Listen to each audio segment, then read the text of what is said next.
term we're focusing on performing a piece by Terry Riley called In C, a seminal work of minimalism from 1964. Well, so the collaboration with the Addison actually began when I was programming pictures at an exhibition, and we thought a lot about potentially showing some of the works from the Addison, but in the end we ended up centering around two minimalist pieces, a piece of artwork and a piece of music by contemporaries, Terry Riley, the composer, and Sol LeWitt, the artist. And both wrote sort of conceptual art pieces that challenged ideas of what the musician's role was in the composition.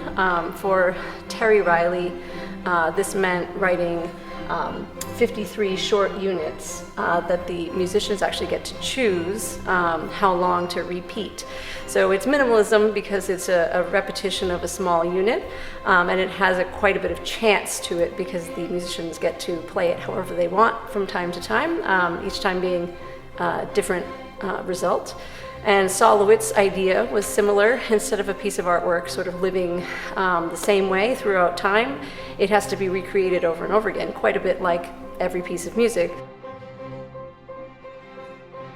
So today we're installing Sol LeWitt's wall drawing 123. So 123 is one of his copied line wall drawings, where the first person draws a line, a not straight line, which is left open to the interpretation of whoever happens to draw the first line, and then every subsequent person copies the line in front of them. So it becomes sort of this game of telephone where every line is, in response to the line before it, and as it moves across the wall, you see these kinds of bends and twists get exaggerated, new ones form. It becomes this kind of thing that moves and grows and changes. I feel like the thing is with NC is everyone's supposed to be playing the same thing, but everyone has to do their own variation of the same thing. And even if you're playing the same notes the same way, using the same techniques, everyone's personality is going to show through their music, and it's going to be slightly different. So just like this, how each line, though the same, it's slightly different, and the spacing between each line is like how we have the freedom to choose when we want to play and when we want to take a rest, and how rests have beauty even though they're silent. We're kind of moving at different speeds through the piece, but we're also trying to stick together. So it's allowing other people to come out and also stepping out yourself and knowing when to fall back, to allow the different melodies and harmonies to come out and kind of create this layered pattern. So one of the really great takeaways from this project is that, even when the students are playing a piece by Tchaikovsky, there's still elements of it that they get to have choice about. So a piece like this, choice is at the center stage. With this, it's interesting to create art based on or inspired by the piece we're playing.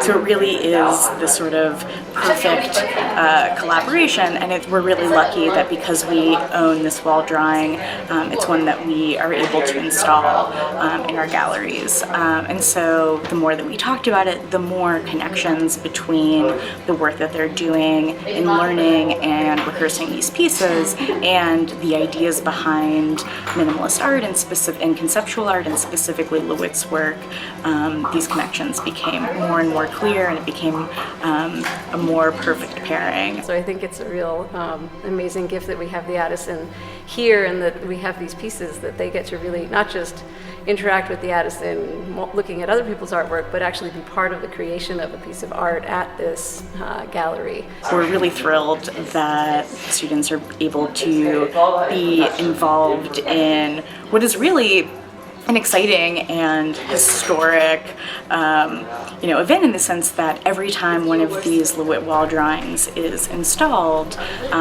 photographs of it are included in the wall drawing catalog raisonné, along with every single person that participated in its wall drawing. Did it! Go sit